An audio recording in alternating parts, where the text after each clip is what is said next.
ગુજરાતના 33 જિલ્લામાં 250 થી વધારે તાલુકામાં રાજ્યના ગૃહ વિભાગની સંપૂર્ણ રહેમ નજર તળે છડેચોક બેફામ દારૂના અડ્ડા ચાલે છે, જુગારના અડ્ડા ચાલે છે, કૂટણખાણા ચાલે છે, ડ્રગ્સનો કાળો કારોબાર થાય છે।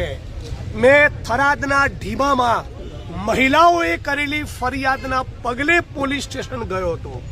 આમાં ગુજરાતના ગૃહમંત્રી હર્ષ સંઘવીએ એપ્રિશિએટ કરવાનું હતું કે એક જનપ્રતિનિધિ જે પોલીસનું કામ છે કરીને બતાવ્યું, એના બદલે અમને મરચા લાગ્યા અને અમને પોલીસને શું કીધું, કોઈ ચિંતા નહીં, જનપ્રતિનિધિ તો બોલે રાખે, તમે તારે ચિંતા ના કરો, હું બેઠો છું। મતલબ કે દારૂ જુગાર વેપાર જે ચાલી રહ્યો છે ગુજરાતમાં ડ્રગ્સનો, એ બધું યથાવત રહેવું જોઈએ।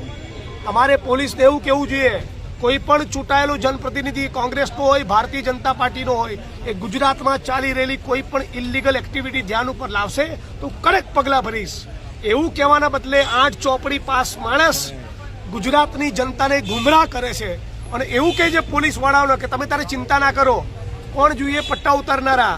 હું પણ કહેવા માંગુ છું કે ગુજરાતના ગૃહમંત્રી જ્યારે અમિત શાહ હતા ત્યારે એ પણ એમના ચહિતા પોલીસ કર્મીઓના અધિકારીઓને એવું કહેતા હતા કે ચિંતા ના કરતા, હું બેઠો છું। બધાના પટ્ટા ઉતરી ગયા અને એન્કાઉન્ટરના કેસોમાં સાબરમતી સેન્ટ્રલ જેલમાં 7 વર્ષ સુધી અંદર રહ્યા છે। જે પોલીસ કોન્સ્ટેબલો, જે હેડ કોન્સ્ટેબલો, જે પીએસઆઈ, જે પીઆઈ અને રડ્યા ખડ્યા 2-4 નોન કરપ્ટ ઇન્ટેગ્રિટીવાળા સ્પાઇનવાળા આઈપીએસ અધિકારીઓ છે, એમના પરસેવા, એમની મહેનત, એમની નિષ્ઠાને હું સલામ કરું છું। પણ જે ભ્રષ્ટ છે એ તો જેલના સળિયા પાછળ જવા જ જોઈએ, એમના પટ્ટા ઉતરવા જ જોઈએ। અને ગુજરાતના ગૃહમંત્રીને પણ કહેવા માંગુ છું કે તમારામાં બહુ પાણી હોય તો અત્યારે અંબાજીના ધામ પરથી બોલું છું।